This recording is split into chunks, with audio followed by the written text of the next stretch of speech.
We are do a quick map review of where we are. Paul was in Corinth, and you remember he went back by land, and then they met, and where we left him off, he was at Miletus, saying goodbye to the church elders and some other people there. So in 21, we have Paul goes to Jerusalem, and Paul arrested in Jerusalem. So again, like I said, we ended with Paul saying his farewell, and we get right into a couple things to take a look at. In verse 1, when we had departed from them and had set sail. So the question is, who is the them that's being talked about here? That one should be pretty easy. You just saw a picture of them. The elders of Ephesus, yeah. So when he says we parted from them, he's talking about everybody that came down and said goodbye to them. But who is the we? So who's the we? As far as I can tell, we have Paul, Luke, because Luke's the one saying we. We knew Paul was there. Maybe Titus. And then last week at the end, remember I said I'd go back and talk about these people? Well, they're right here, so I didn't even really have to go back. It just becomes part of it. And he was accompanied by Sopater of Berea, the son of Pyrrhus, and by Areopagus and Secundus of the Thessalonians, and Gaius of Derbe, and Timothy, and Tychicus, and Trophimus of Asia. So I didn't butcher them quite as bad as last week. But so who are these people? So Sopater translate into the Father who saves. It's probably the same as Sosipater, a kinsman of Paul. That's what most of the commentaries say, that these names are probably talking the same person, but again, we can't be definitive with that. A Christian of the city of Berea, who accompanied Paul into Asia, and that we saw that in last chapter. Areopagus translates to best ruler. He's a native of Thessalonica, and we see him in Acts 20, Acts 19, Acts 27. He's mentioned in Colossians and Philemon. He's the companion of Paul's. He was Paul's fellow prisoner at Rome. Secundus, a Christian of Thessalonica who accompanied Paul into Asia, mentioned in last chapter. Gaius, a Macedonian, Paul's fellow traveler and his host at Corinth when he wrote his epistle to the Romans. He with his household were baptized by Paul, which Paul mentions in 1 Corinthians. During a heathen outbreak against Paul at Ephesus, the mob seized Gaius and Areopagus because they could not find Paul. So you remember that, the chapter with the riot in Ephesus. These are two of the people that they grabbed instead of Paul, and rushed them into theater. Some of them identified this Gaius with a man of Derbe who accompanied Paul into Asia on his last journey to Jerusalem, because he's mentioned there without giving his name. And another place, a Christian of Asia Minor to whom John addressed his third epistle, so 3rd John. So they think that these are all the same person, but it's a fairly common name. So again, we can't be dogmatic about something like that. Tychicus, his name means chance. He's an Asiatic Christian, a faithful minister of the Lord, according to Ephesians, who with Trophimus accompanied Paul on part of his journey from Macedonia to Jerusalem. He's alluded to also in Colossians, Titus, and in 2 Timothy as having been with Paul at Rome, whence he sent him to Ephesus, probably for the purpose of building up and encouraging the church there. So all these people, we just see their name, in that list there, and we don't really have a feeling who they are, but they're mentioned all over the place. Trophimus means a foster child. An Ephesian who accompanied Paul during part of his 3rd missionary journey, which was just mentioned last chapter and this chapter. He was with Paul in Jerusalem, and the Jews, supposing that the apostle had brought him with him into the temple, raised a tumult which resulted in Paul's imprisonment. So we're going to read about that. They thought they had brought this man who was not a Jew into the restricted area. Trophimus have I left at Miletus sick. So in 2 Timothy at one point, this must refer to this, some event not noticed in the Axis. So, yes? Are these the same men that traveled with him from the different cities with the gifts that they were taking to Jerusalem? Yes. So they were kind of... These were all the people that were mentioned in the last chapter where he was collecting the last of the money. And then remember, he sent them on ahead of him to Troas because he snuck around by land to Troas. So these are his fellow travelers, and they're throughout his letters, they're throughout Acts, and we, I'm sure, only see a tiny slice of how involved they were.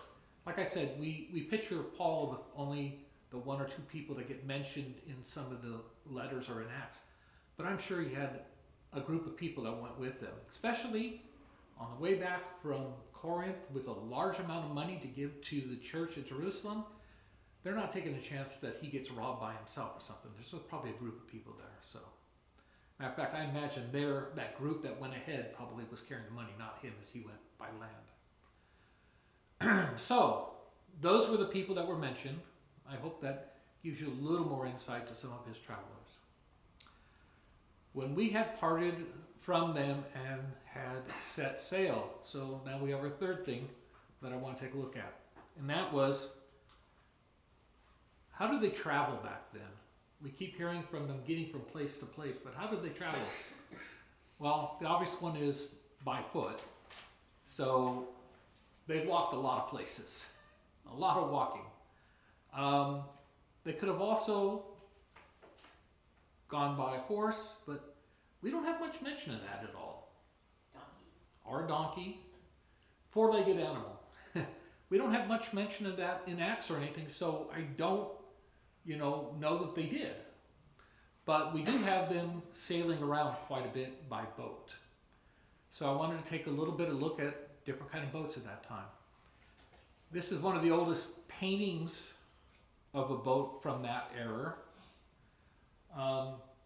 And it's a little distorted by size. The people are way too big for the size of the boat. When I taught this 10 years ago, there was one replica that I showed people.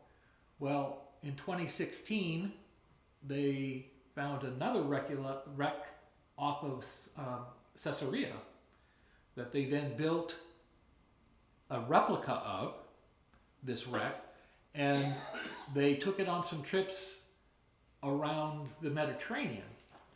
And he talked, there's a big long letter about how they talked about, they always wondered, the wind blows from the west to east towards the coast. So how were people getting back to Rome?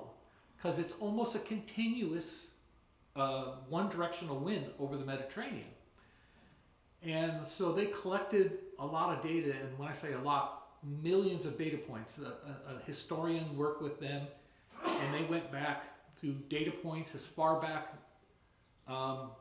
through the historical record and through ever since they've been keeping records, and they compiled millions of data points of the weather of the Mediterranean, and they found that because nobody had ever done that before, that they had just like averaged out things, and so they had this average wind. But what happens is it blows, and there might be a couple days where it's calm, and it blows, and a couple days where it might be calm, and they suppose, and this makes perfect sense, that the sailors, who that was their living on this water, would know these conditions and know when they could put out for a day or two and then go back safely. And that's why all the records of the grain boats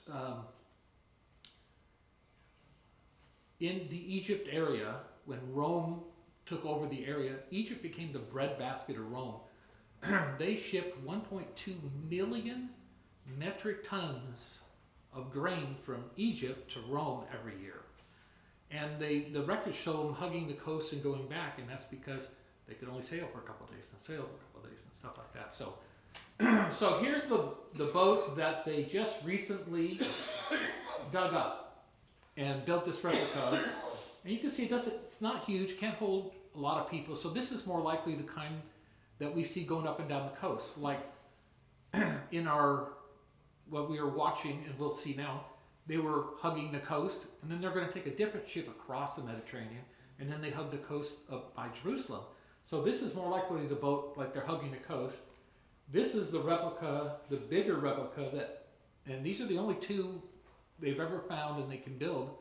Most of that stuff's rotted away, and they don't have a lot of records of how it was built, or how the sailing was done. The sailors didn't keep records back then, so that's why they had to relearn it. But you can see this one's a little bit bigger. This is probably more the size when he leaves, when he gets down the coast of Asia Minor there, he crosses the Mediterranean, so it's probably a bigger boat like this. There were bigger boats. The Romans had these triremes, but they had to have like 120 people on their rowing, and they were for war. So these wouldn't have been boats that you see doing commerce like the ones that they were catching rides on. So so you can see in the background I have the little boat because that's the boat they're using right now. When we had parted from them and set sail, we ran a straight course to Kos, and the next day to Rhodes, and from there to Patara. So that's hugging the coast here, you'll see. So that's, they left Miletus, they went past Kos, they went past Rhodes, and Patara is where they ended up. That would have been on like a little coast hugging boat, because it tells us, and having found a ship crossing over, so they had to look for a different ship that was crossing over to Phoenicia, we went aboard and set sail. When I say Phoenicia, do you guys know what I'm talking about? Phoenicia is the coast above Jerusalem. That's where Sidon and Tyre and everything. That was we'll talk about it a little bit here. So they set sail. So when we came in sight of Cyprus, leaving it on our left, we kept sailing to Syria and landed at Tyre. For there, the ship was to unload its cargo. So everywhere from above Caesarea used to be a nation called Phoenicia, and Tyre was one of the main cities of Phoenicia, the Phoenicians. And they one time were not quite as big as Rome, but they dominated the Mediterranean at one point in time. So we can see their course. You can see that they bypassed Cyprus on the left and landed at Tyre. So Tyre, you guys have heard that name, right? How many times do you think it's mentioned in the Bible? I could think of a couple. Take a guess. 57 times. Wow. 57 times the city of Tyre is mentioned in the Bible, and I'll just outline a few of them. And to the fortified city of Tyre, and came to the fortress of Tyre, cursed it and described its splendor and riches. Then Hiram, king of Tyre, sent messengers to David with cedar trees and carpenters and stonemasons, and they built a house for David. That's where we usually think of hearing it, was the cedar trees. And they did that again when the temple for Solomon was built.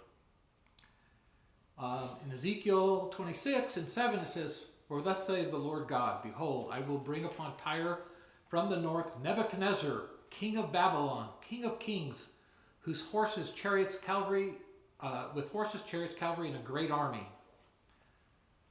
So, if God says he's bringing all that on there, what do you think is going to happen to Tyre? Again, I'm not saying that God didn't complete his plan, because I'm sure he did, but the result was, a couple chapters later, Son of Man, Nebuchadnezzar, king of Babylon, made his army labor hard against Tyre. Every head was made bald, and every shoulder was rubbed bare, but he and his army had no wages from Tyre for the labor that had performed against it. So they went to war against Tyre, and what they don't mention here is that historically, that was 13 years they besieged Tyre and could not bring it down. So let's look a little bit about Tyre itself. Was an old Tyre on the land. There's an old city site there, but as they got bigger, they built onto this island that was just about 2 kilometers off of the land. And you see this red line? They built walls completely around the island. And when I say walls, I mean 150-foot tall walls completely around the island. And it wasn't until Alexander that the city was captured. They executed some of Alexander's people from the top of the wall, and this angered him. So Alexander said, well, we're going to capture this place. And then Alexander had his people take rock and start building a road out 2 kilometers, 200 feet wide. Then the sea was only 5 meters deep, 15 meters deep out to the island. So they built this big causeway out there, and they were getting ready to attack it, and Tyre launched a bunch of fire boats, snuck attacked them, and poured kerosene, and all kinds of things all over, and burned up a bunch of his men and these big towers with catapults on them, and burned them all up. That just made him madder. So he widened it to 300 feet, built the tallest siege towers that have ever been built, 150-foot tall siege towers with giant catapults on the top. And he wrapped them in soaked hide so they couldn't be caught on fire this time. And they went out there and they attacked. Now, while they attacked, he took a boat, you can see these down here, he took a boat with a giant ram on the front of it and started poking the wall everywhere, and found a place, and he just poked it and poked it and poked it till they got a hole, and they stuck a bunch of men in. And once they had some men inside, they started causing chaos, and the city fell. He wasn't happy with them. He outright killed 8,000 soldiers and took in captivity and sold off as slaves 30,000 men, women, and child from the city. And he did not level the place, though, because it was too important of a place. It's important because if you notice, it has 2 ports. This was the main commerce hub for the Mediterranean there. And it's, was still around. It didn't get finally sacked and destroyed until the Muslim raids hundreds and hundreds and hundreds of years later. But it plays an important role when we hear about it in the Bible. And I guess at one time the whole coast were covered with cedar trees. Pretty much bare now. They cut them all down and sold them all off. But the city was very rich. This was also the center for purple dye. We hear about making the purple dye. Tyre was the center of that trade. So, I mentioned the Phoenicians earlier. This is the extent of their influence on the Mediterranean at one point. All right, so back to our text. We'll get out of the first couple of verses here. After looking up the disciples, this is after he's gotten to Caesarea now. He went to, did we get that far? Yeah. He says, after looking up the disciples, we stayed there 7 days, and they kept telling Paul through the Spirit not to set foot in Jerusalem. Now, do you remember why they're telling him this?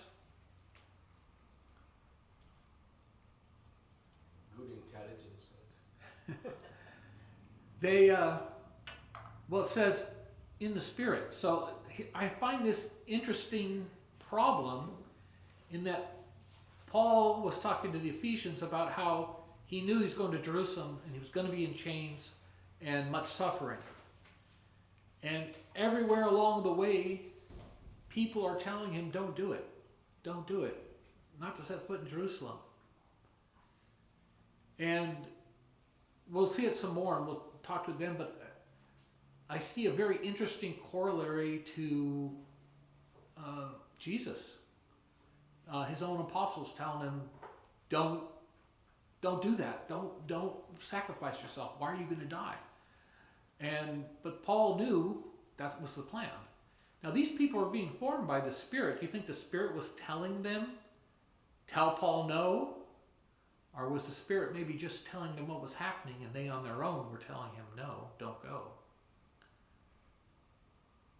I think it was more that way. I don't think that they were going against what the Spirit was told them. I think they were being informed of what was happening so that people would know the story when it happened to Paul, and on their own they were making these distinctions. Yeah, I think it's a good point that, when we see the Spirit operating, there's still a limit to the information that they're operating on. We're not privy to all of that, but you can pretty much conclude some of it based upon their actions. Here's what they knew, and they didn't know what that outcome was going to be. Yeah, they didn't know the long term that it was for the furtherance of the gospel.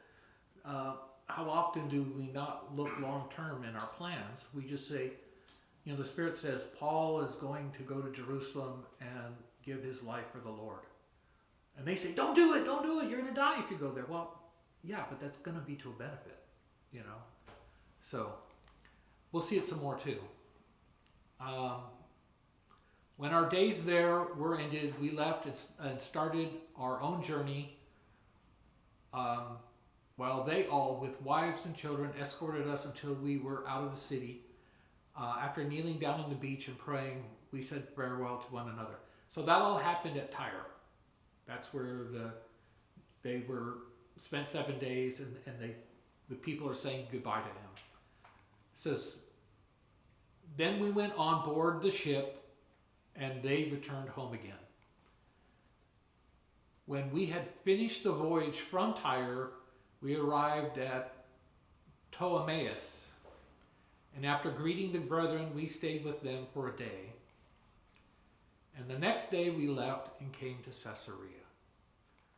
So you could see they landed at Tyre, they went to Ptolemais, and they ended up at Caesarea. And it says, and entering the house of Philip the evangelist, who was one of the 7, we stayed with him. Now this man had 4 virgin daughters who were prophetesses. And it's interesting, when I read that the first time, just reading through it, you thought, oh, what man? What man? Oh, he's talking about Philip the evangelist. But the way it's written, you could almost say, and there was this man who had 4 virgin daughters. But they're talking about Philip the evangelist had 4 virgin daughters. So we come to our first question. Who was Philip the evangelist? Where have we seen him before? Wasn't he the one that met the eunuch on the road and preached to him and baptized him? That's one of them. The first clue was right in the text. One of the chosen 7. He was one of the 7. Those that were poor and not being cared for. He was one of the 7. Then he was the one who went to Samaria and preached the gospel there. One of the first journeys we see of anybody going out and preaching. Then we see him meet the eunuch on the road.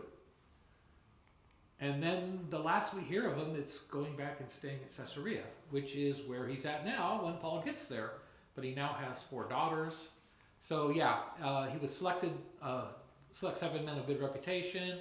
They chose Philip. Philip went down to the city of Samaria and began proclaiming Christ.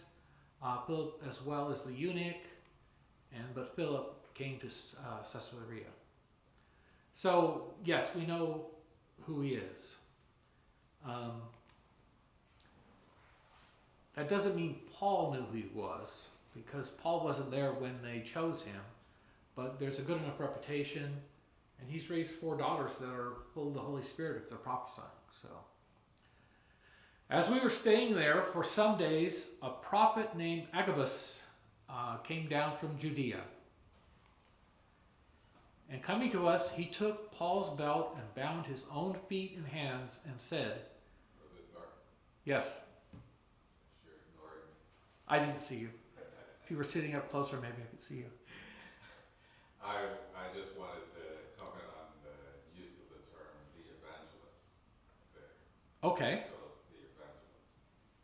Oh, yeah. Because we have a certain misconception when it comes to that word evangelist, and nowadays we kind of shy away from it. And the other term we might use there is preacher. Yeah. So it didn't mean something very specific other than he was charged with carrying out God's word. So Paul uses that when he says to Timothy, do the work of an evangelist. That there's a particular work there. But noting that he was one of the 7. The 7 weren't evangelists, but he was an evangelist, and he was called by the name of the work that he did. So they seem to make the distinction there, because we're losing that nowadays. We're just saying, well, being an evangelist isn't some specific thing, that's just anyone who wants to preach. But he did the work of an evangelist. Yeah, I mean, he was one of the 7 at the first, but eventually he's out preaching the word. He's out to the city of Samaria, the first one that goes there and is spreading the word. And then the Holy Spirit sends him to the Ethiopian eunuch. So yeah, he's out there evangelizing, preaching. Yeah, I agree. It's not a closed-in title. It has the full meaning that we say preacher or minister, correct? Yes. Okay. And it's not some weird title either, that it's come to mean now. You know, we hear evangelist and we start getting these wild visions of what this person does, and it's nothing grand other than this is the work he's doing. You know, we start applying it to certain types of people now that use the word evangelist. But then it was just somebody who carried out the ministry. Yeah. I think we apply it more to people who are doing direct outreach, don't we? So, yeah, sometimes outreach, sometimes we try to read into it that it was just those who established congregations. But the word itself just doesn't go along with that. It really just means somebody who's carrying out God's message and charged with that particular, it's a title of somebody who is actually doing that, not just does it occasionally, but has taken on that responsibility. I agree. All right. So back to here. Agabus came down and he's prophesying. He takes Paul's belt and bound his own hands and feet and said, "This is what the Holy Spirit says. In this way, the Jews at Jerusalem will bind the man who owns this belt and deliver him into the hands of the Gentiles." When we had heard this, we as well as the local residents began begging him not to go up to Jerusalem. So that's back to my question. With their limited knowledge, they're begging Paul not to do this. Now, just as Christ wasn't dissuaded, luckily Paul wasn't dissuaded. So, question 2 and 3 are, who is Agabus? And where have we seen him before? Does anybody? It's a prophet. He's a prophet. And does anybody remember when he prophesied before? It was in Acts 11.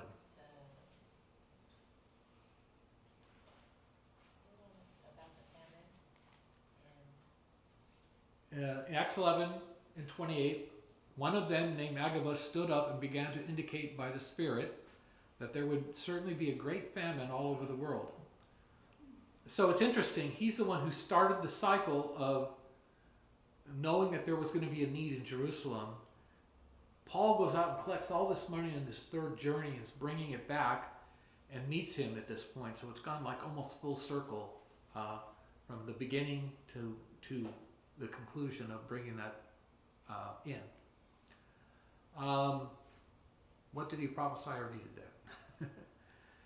Then Paul answered. So this is Paul's answer to all them begging him not to go to Jerusalem. What are you doing? Weeping and breaking my heart. For I am ready not only to be bound, but even to die at Jerusalem for the name of the Lord Jesus. And that's extremely admirable. And since he would not be persuaded, we fell silent, remarking, the will of the Lord be done. So when Paul sets them straight, at least they realize that it's the will of the Lord that they're trying to argue against.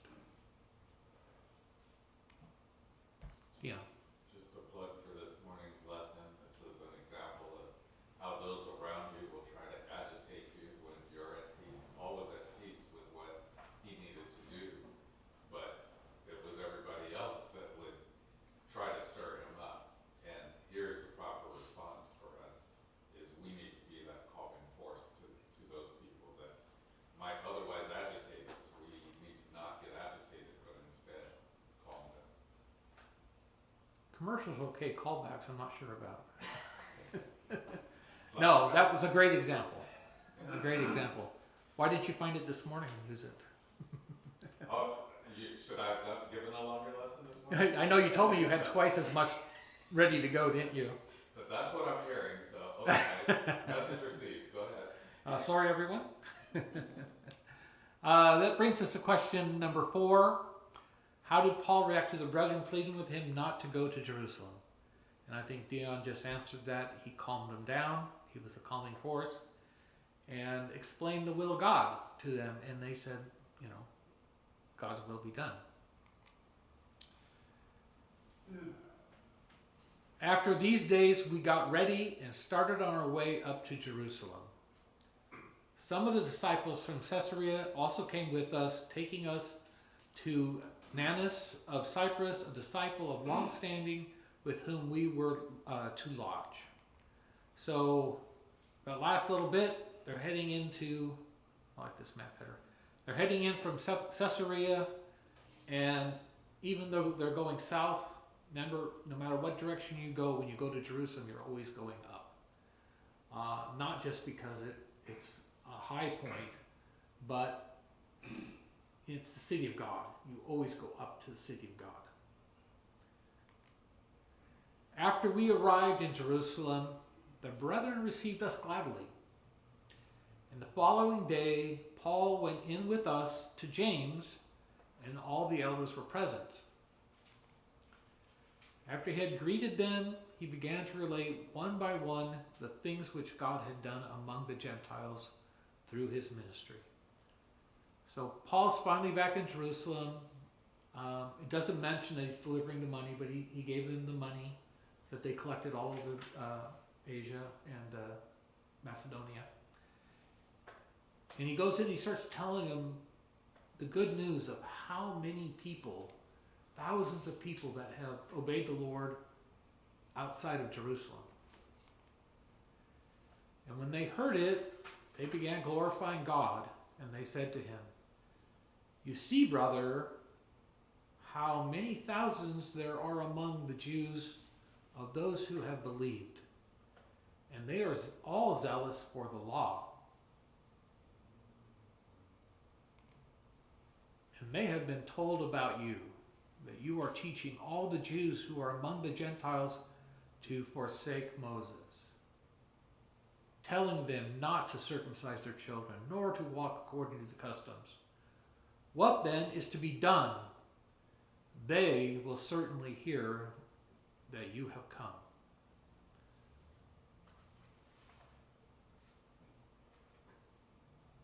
Paul gives them good news, and they turn around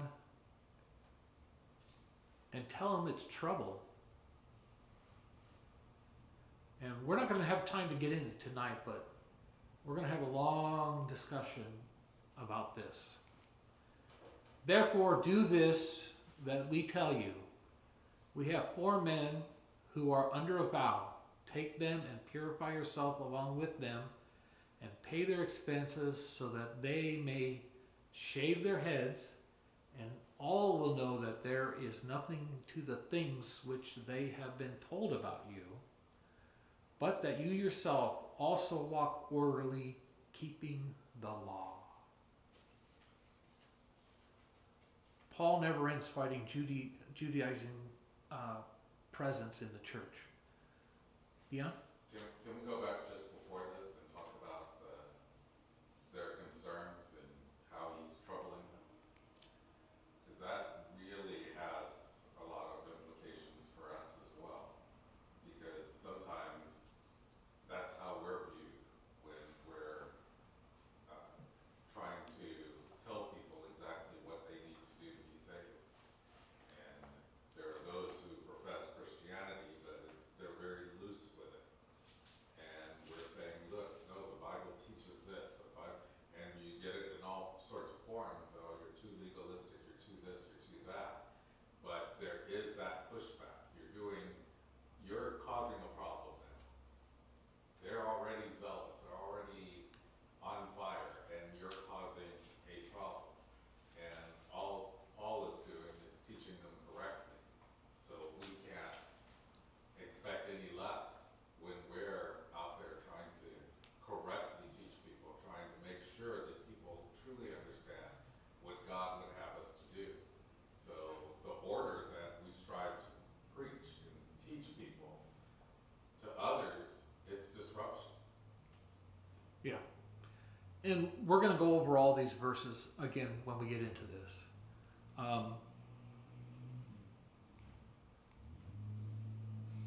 Let's just get through this and to see if we can even get the talk started. So, but concerning the Gentiles who have believed, we wrote, having decided that they should abstain from meat sacrificed to idols, and from blood, and from what is strangled, and from fornication. I think we've talked about this before. What do those 4 things have in common? They don't seem like they have anything in common. Meat, blood, strangled, and fornication. What do they have in? You remember when we talked about this when it first came up?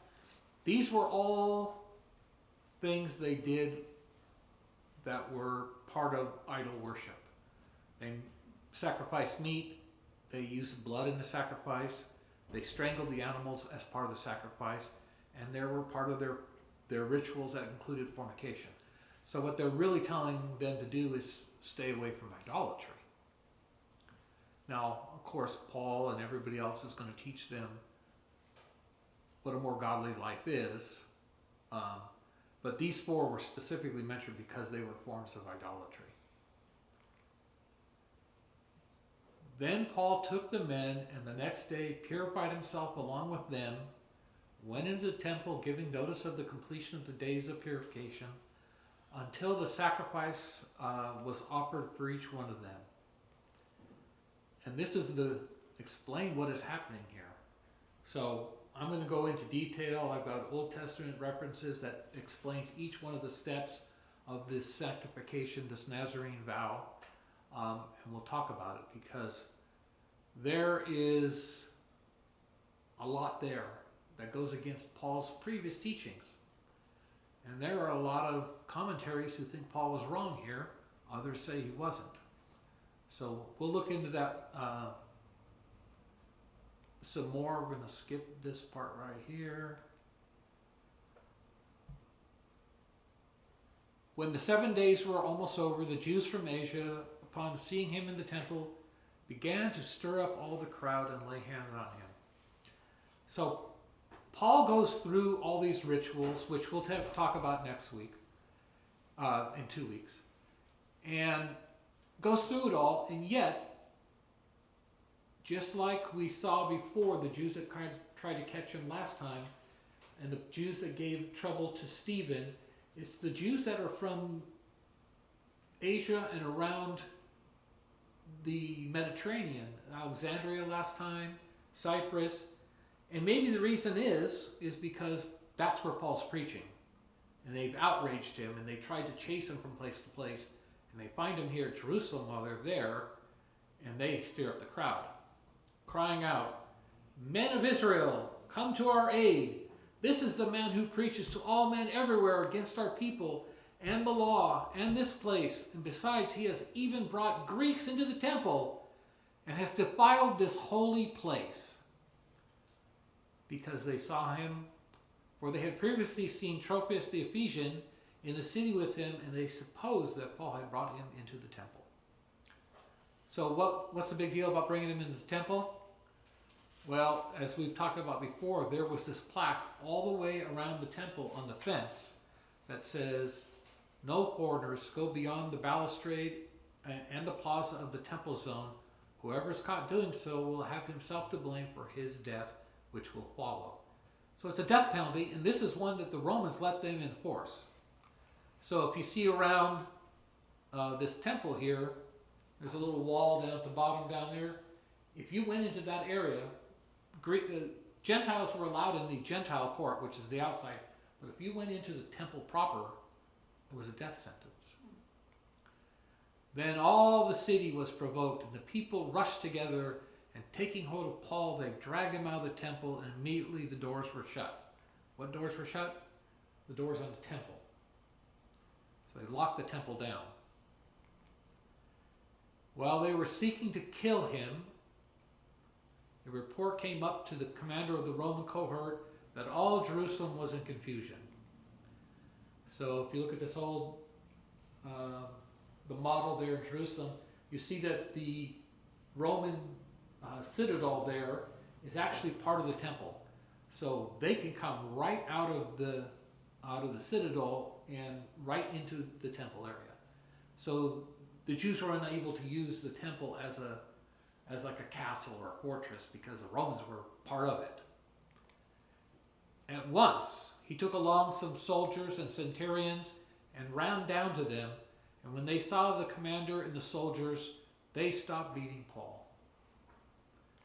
So they come running out of the temple, out of there. They're out here in this area beating Paul up, trying to kill him. And the Romans come out of the Antonio's citadel there. There's a bigger view of what's going on here. Then the commander came up and took hold of him and ordered him to be bound with 2 chains. There's the binding he was promised. And he began asking who he was and what he had done. Why did the people seize Paul? Because he's in the midst of something. They don't know what he's up to. Even the Roman ruler had his own idea, which we'll see. What did the crowd want to do to him? The crowd wanted to kill him. So, who saved him from being beaten to death? The Romans. But among the crowd, some were shouting one thing and some another. And when he could not find out the facts because of the uproar, he ordered him to be brought into the barracks. Again, we see for the 3rd time an example of a mob forming and not even knowing why they're there and attacking Paul. A few knew, riled up the crowd once again. When he got to the stairs, he was carried by the soldiers because of the violence of the mob, for the multitude of the people kept following them, shouting, "Away with him!" As Paul was about to be brought into the barracks, he said to the commander, "May I say something to you?" And he said, "Do you know Greek?" Most of the Hebrew people, the Jews in this area, didn't know Greek. So he surprises this Roman leader by speaking Greek to him. And he says, "Then you are not the Egyptian who came some time ago, stirred up a revolt, and led the 4,000 men of the assassins out into the wilderness." So he thought he was this previous upriser And he said, "Oh, it's not him." But Paul said, "I am a Jew of Tarsus in Cilicia, a citizen of no insignificant city, and I beg you, allow me to speak to the people."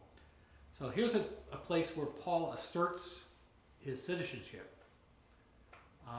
Because before, they were going to beat him. When he had given him permission, Paul, standing on the stairs, motioned to the people with his hands, and when there was a great hush, he spoke to them in the Hebrew dialect, saying, and that's the last verse of the chapter. Why did Paul want permission to speak to the people?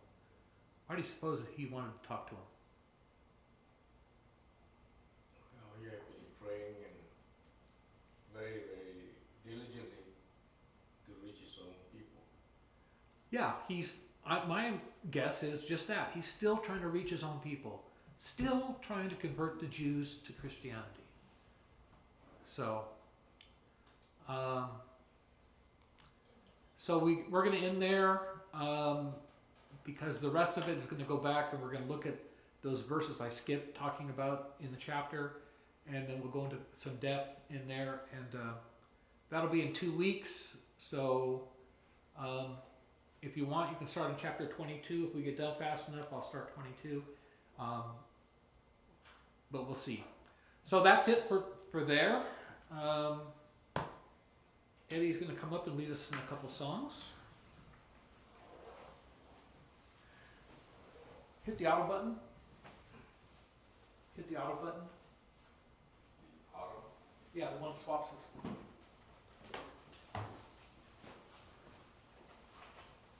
Put the songs up there.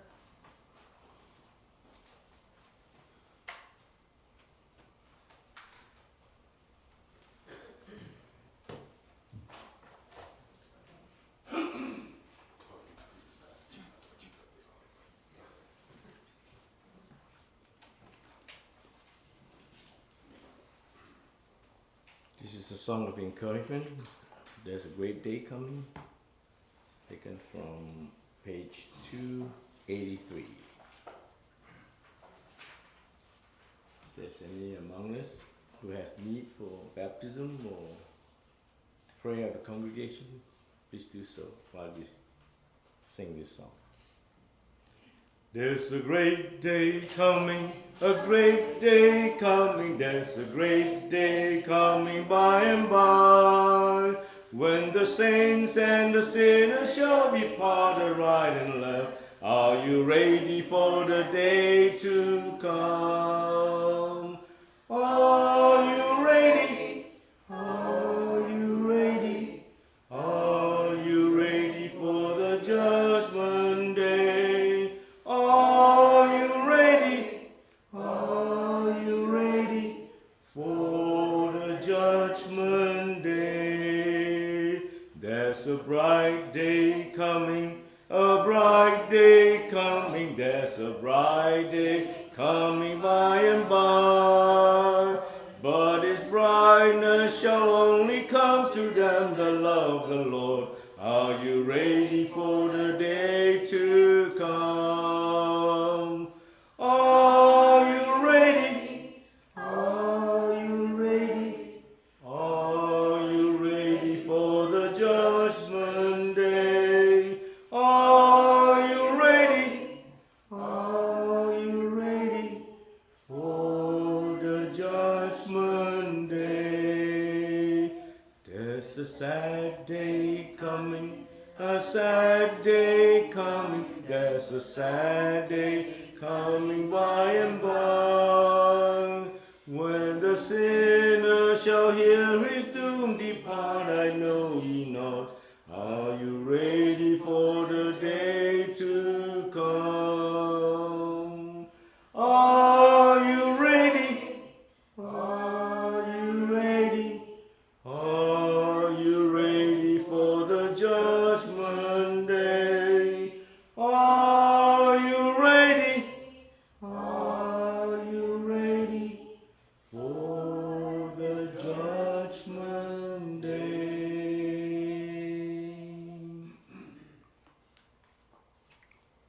the song before the Lord's Supper is 452.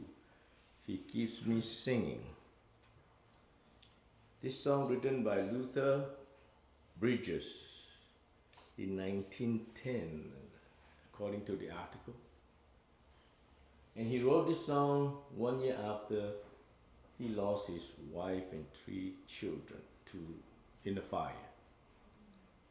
The fact that he could write this song and say that Jesus keep him singing helped him to go through those difficult times. Indeed, Jesus can and will help us through difficult times. There within the heart of melody, Jesus whispers sweet and low, fear not, I am with thee, peace be still, in all of life's ebb and flow. Jesus, Jesus, Jesus, sweetest name I know, fills my every longing, keeps me singing as I go, feasting on the riches of His grace, resting neath the sheltering wing, always looking on the smiling face. That is why I shout and sing. Jesus, Jesus, Jesus, sweetest name I know, fills my every longing, keeps me singing as I go. Soon He's coming back to welcome me, far beyond the starry sky. I shall wing my flight to worlds unknown. I shall live with Him